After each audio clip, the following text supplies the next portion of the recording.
Assalamualaikum warahmatullahi wabarakatuh.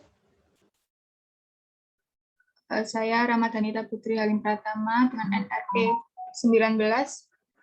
Di sini saya akan mempresentasikan ide pembuatan aplikasi yang berkaitan dengan IoT. Saya membuat judul Sistem Penerangan Jalan Umum Berbasis Internet of Things. Nah, apa itu? Jadi, sistem penerangan jalan umum merupakan suatu sistem yang mampu mengontrol intensitas lampu penerangan berdasarkan trafik kendaraan yang lewat, serta mampu memberikan notifikasi secara otomatis kepada server ketika penerangan jalan umum ini mengalami masalah. Latar belakang pembuatan sistem ini, dengan kondisi penerangan jalan umum yang tidak berfungsi, dapat memungkinkan terjadinya tindakan kriminalitas, misalnya pembegalan, perampokan, bahkan pembunuhan, dan masih banyak lagi. Selain itu, dengan jumlah PJU, penerangan jalan umum, yang terlalu banyak membuat para petugas mengalami kesulitan untuk mengontrol dan memonitoring penerangan jalan umum secara akurat setiap harinya. Kebutuhan energi untuk mengoperasionalkan penerangan jalan umum sangatlah besar, dan otomatis pembiayaan penerangan jalan umum juga menjadi mahal. Nah, permasalahan kita lihat dari kondisi lapangan. Ketika malam hari, lampu tidak menyala. Seperti gambar ini. Kemudian, siang hari, lampu PJU masih menyala. Seperti gambar di sini. Kemudian, kondisi jalan sepi, tapi intensitas cahaya lampu maksimum. Maka, dari itu dibuatlah suatu sistem penerangan jalan umum berbasis IoT ini yang mempunyai tujuan dan manfaat seperti pertama, memberikan pencahayaan buatan bagi pengguna jalan sehingga mereka merasa aman dalam melakukan aktivitas perjalanan di malam hari.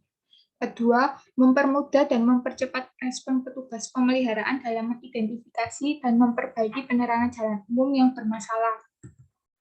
Dan yang ketiga, dapat melakukan penghematan biaya untuk energi listrik. Desain sistem. Desain dari alat tersebut dipasang di tiang lampu PJU. Jadi setiap tiang lampu ini mempunyai alat satu-satu. Nah, alat ini dilengkapi dari beberapa sensor, yaitu sensor pergerakan. Misalnya saja sensor PIR atau pasif infrared. Nah, itu mengidentifikasi benda-benda di sekitar yang mendekat, seperti gambar ilustrasi berikut ini. Kemudian cara kerja dari alat ini. Alat ini akan mengontrol intensitas berdasarkan trafik kendaraan.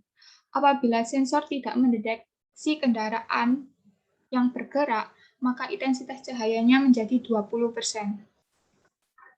Dan apabila sensor mendekati kendaraan yang bergerak, maka intensitas cahaya akan menjadi maksimum, yaitu 100%. Seperti contoh ini kan ada lampu A, B, C, D, dan E. Nah, suatu mobil berada di bawah lampu A, maka lampu A ini intensitas cahayanya maksimum, yaitu 100%. Dan lampu lainnya masih 20%. Nah, misal mobilnya bergerak menuju lampu B, maka lampu B ini intensitasnya berubah menjadi 100%. Nah, begitu juga seterusnya. Hasil yang didapatkan.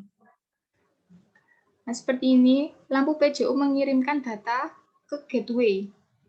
Nah, gateway meneruskan ke server web. Server web mengelola data untuk ditampilkan di mobil application dan web control dan monitoring.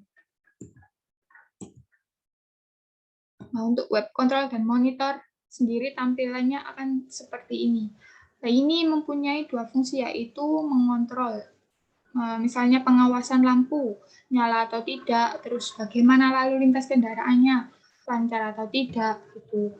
Nah, untuk fungsi monitor, misalnya lampu PJU hanya aktif di malam hari saja, atau berfungsi di malam hari saja.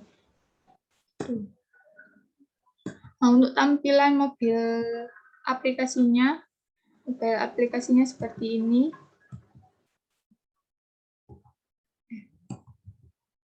Nah, mobil aplikasi untuk user. berisi tentang monitoring traffic atau pemantauan lalu lintas, position, emergency alert atau peringatan darurat. Nah, kemudian juga untuk petugas lapangan. Fungsinya untuk monitoring traffic juga, terus monitoring power consumption atau pemantauan konsumsi daya, kemudian notification not file atau pemberitahuan yang gagal gitu, maksudnya lampunya mana yang mengalami kerusakan gitu, nanti masuk ke petugas lapangan. Kesimpulannya, sistem penerangan jalan umum dapat menampilkan nilai-nilai sensor yang terpasang pada microcontroller ke web control dan monitor sebagai informasi apakah ada gangguan pada PJU, seperti lampu mati dan kabel terputus, maka akan ada penurunan nilai pada sensor. Jika nilai sensor yang dibaca dan dikirim di bawah dari nilai yang sudah ditentukan, maka tulisan pada tabel monitoring web akan berubah warna, menandakan terjadinya gangguan pada lampu penerangan jalan umum. Itu saja yang dapat saya sampaikan, kurang lebihnya mohon maaf. Terima kasih. Wassalamualaikum warahmatullahi wabarakatuh.